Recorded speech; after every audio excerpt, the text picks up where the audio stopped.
안녕하세요. 박필딩입니다. 오늘은 노원 재건축에 대해서 영상을 준비했습니다. 자, 우선 재건축 구역 지정을 신청을 할 때 정비계획안 위반을 위해서 상위 법안이 필요한데요. 그 상위 법안을 만드는 이 지구단위 계획이 지금 현재 노원에서 상계와 중계를 중심으로 용역 발주가 들어갔습니다. 그래서 여의도의 사례를 먼저 보시면서 다시 노원으로 다시 돌아가서 설명을 한번 드려보겠습니다. 자, 우선 어제 날짜죠. 5월 25일 날에 여의도가 그 지구단위 계획안이 발표가 됐는데요.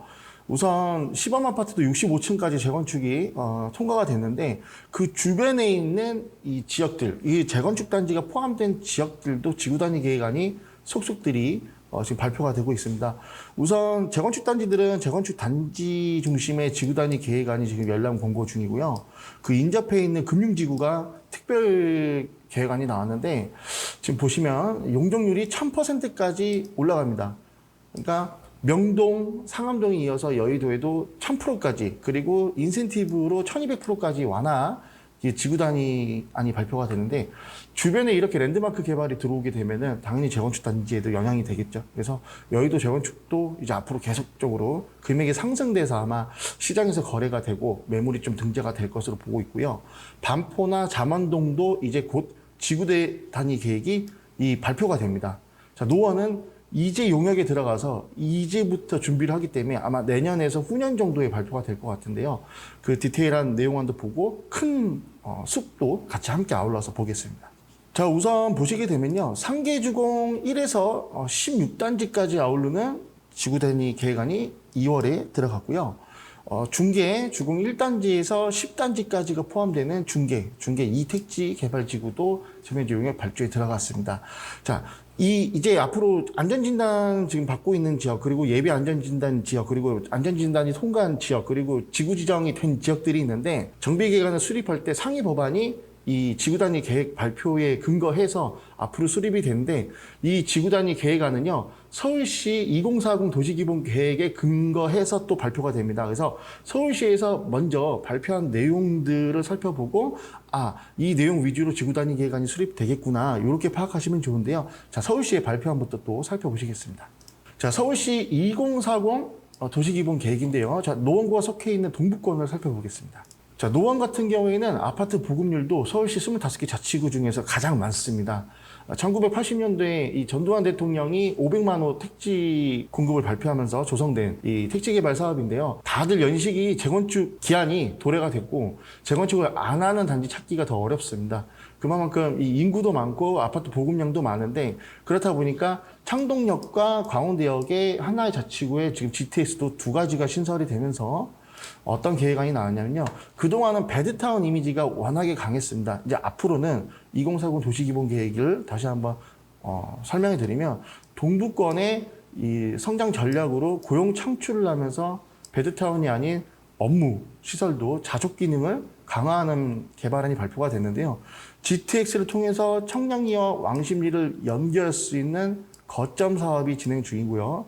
자, 광운대 차량기지 이전하면서 개발 들어가죠. 창동 차량기지 이전하면서 개발 들어가죠. 도봉면허 시험장 이전하면서 이 일대도 이제 고용 창출을 기반으로 한 자족 기능이 증대가 됩니다. 그래서 동부권의 일자리를 창출하고 지역 발전, 균형 발전을 이루는 큰 틀의 개발안이 지금 현재 진행 중이고요. 자, 이제 주택 쪽은 어떻게 개발이 되느냐를 살펴보시게 되면은 정비 시기가 도래한 지금 거의 다 30년 넘었다고 말씀드렸습니다.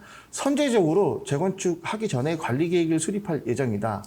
노후 공동주택 정비사업 추진의 확대를 대비해서 미리 선제적으로 수립하는 이번에 지구단위 계획안이 되겠고요. 노원구 상계 중계 등 대규모 노후 택지개발지구 공동주택 단지의 관리 방안을 마련해서 지역 단위로 도시기반 시설을 공급하고 체계적인 정비 사업을 추진할 수 있도록 이번 지구단위 계획안이 용역에 들어갔습니다.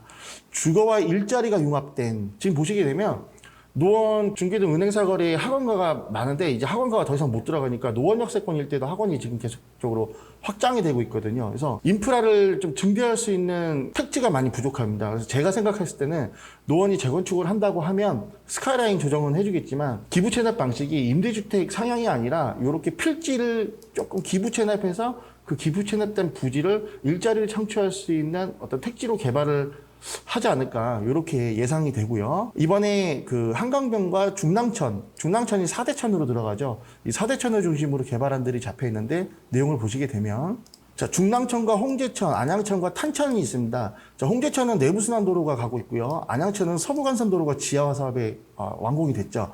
자, 이제 중랑천에서 탄천까지가 동부간선도로가 이제 있는데 이 개발 사업 1단계가 이미 공사가 끝났고요. 2단계 개발안을 보시게 되면은 지금 현재 환경평가 기간 중입니다. 그래서 23년 상반기에는 실시 계획을 승인 신청해서 적어도 하반기에는 공사에 들어가겠다. 자, 이렇게 되면은 앞으로 강남까지도 한 20분 정도면은 도달할 수가 있기 때문에 균형 발전에 굉장한 이바지를 할 수 있다라고 보실 수가 있겠고요. 자, 그동안에 노원구 같은 경우에는 교통이 굉장히 열악했습니다.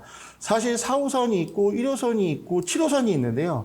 1호선과 4호선은 도심권으로 가는 그 노선이기 때문에 사실상 노선이 겹칩니다. 그런 좀 불편함이 있었고 7호선 같은 경우에는 강남을 직접적으로 연결하지만 이 중계동 같은 경우에는 이 지하철과의 접근성이 상당히 열악했기 때문에 약간 사각지대였다라고 볼 수가 있겠는데 앞으로는 이 동북선이 이렇게 3개역까지 올라가면서 4호선뿐만 아니라 7호선과 1호선까지 환승을 할 수가 있기 때문에 동북선에 의한 이런 교통의 호재 또 기대해 볼 수가 있겠고 창동역에 마찬가지로 GTX가 들어가게 되면은 광운대 들렸다가 청량리, 왕십리 찍고 바로 이제 삼성동까지 가거든요. 그래서 강남과의 접근성이 물리적인 차량의 이동뿐만 아니라 지하철 신설에 의한 그리고 GTX 신설에 의한 강남과의 접근성이 상당히 개선이 되는 부분을 볼 수가 있겠습니다. 자, 그래서 상계 1지구, 2지구 택지개발지구의 지구 단위 용역부터 내용을 한번 살펴보겠습니다. 통합적이고 광역적인 토지 이용 구산 마련을 위해서 상계, 중계, 하계동 일대 택지개발지구 탈주거지화, 그러니까 자족 기능을 증대하기 위한 이 용역이 들어간 거죠. 자, 수변 중심, 4대 지천, 우리 중랑천을 중심으로 한 건축물 디자인과 역세권 중심의 토지 이용, 역세권 중심으로 인프라를 앞으로 확충을 하겠다. 이런 내용을 좀 볼 수가 있겠고요. 그러니까 아파트 재건축 투자나 실거주하면서 재건축까지 기대하면서 투자하시는 분들한테도 요번 지구 단위 용역이 호재이겠지만 노원이나 중계동 일대 그 꼬마 빌딩 상가주택 가지고 계시는 분들도 이렇게 지구 단위 계획이 발표되면 용도가 종상향이 될 수가 있습니다. 다만 개별 필지가 아니라 묶음 필지로 개발을 해야 되는 이런 건축 규제들도 있을 수는 있겠지만 어쨌든 용도 상향이 되다 보면은 땅값이 오르겠죠. 그래서 이거는 전체적으로 노원 일대에는 호재다라고 보실 수가 있겠고요. 대규모 주거지 관련 정책을 적용한 공동주택 재건축 가이드라인을 마련. 주거 목적으로는 또 이런 식으로 지구 단위 계획안이 수립 중인 것을 볼 수가 있겠습니다. 그래서 상계주공 1에서 16단지까지는 다 이 지구 단위 계획안을 적용받는다라고 보실 수가 있겠고요. 2월 달에 용역이 들어갔습니다. 자, 이번에 중계 2지구 택지개발 지구의 지구 단위 재정비 용역에 들어간 걸 보면요. 11억 원의 발주가 나와 있고요. 이 발주안이 보시게 되면 23년 12월 30일까지 용역 기간입니다. 그래서 아마 24년도 상반기 정도에는 발표가 되지 않을까 이렇게 예상을 해볼 수가 있는데 내용안을 살펴보게 되면 마찬가지로 재건축 시기가 도래한 개발단지의 재건축 정비 기준을 제시. 그러니까 구역 지정할 때 정비 기간을 위반을 하는데 이 지구 단위 계획을 바탕으로 이 층수나 기부 체납이나 이런 개발안들이 확정이 된다라고 보실 수가 있겠고요. 아파트 단지를 조성하는 기준 등 서울시의 아파트 단지 관리 기준에 부합하고 지역 여건을 반영한 재건축 정비 계획 가이드라인을 만들기 위해서 지구 단위 계획이 5월 달에 들어갔다. 그래서 앞으로 내년도 상반기 정도면 이 지구 단위 계획안이 지금 여의도와 반포 잠원지구처럼 곧 발표가 될 예정이고요.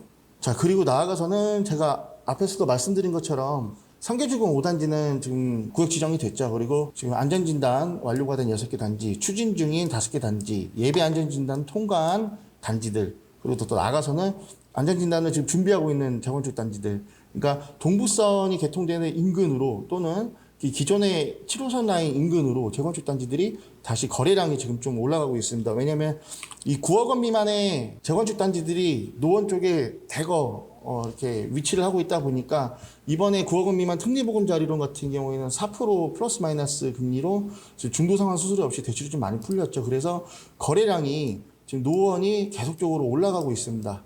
그래서 앞으로 그동안 좀 이제 고점 21년 3분기에 매입해서 좀 힘들으셨던 분들도 이번 지구 단위 안이 발표가 되면 좀 호재로 적용될 수가 있겠고요. 아직 신혼집이나 이렇게 노후 준비를 위한 재테크를 못 하신 분들한테는 이번 지구 단위 계획안이 이제 발표가 되는, 공표가 되는 내년 이전에 이렇게 대출이 좀 완화가 돼서 매입할 수 있을 때 이런 전략들도 한번 잘 짜셔가지고 실거주 목적이 됐던 뭐 투자 목적이 됐던 이렇게 포트폴리오를 구성하는 데 있어서 잘 한번 활용해 보시기를 적극적으로 제가 권장해 드리겠습니다. 자, 오늘 영상은요, 이 노원구에서 지구 단위 계획안이 지금 용역에 들어갔고 이 발표안이 내년도에 나오니까 여의도나 뭐 반포 잠원이 이 지구 단위 발표에 의해서 어떤 호재를 받는지 모니터링을 꾸준히 하시고요.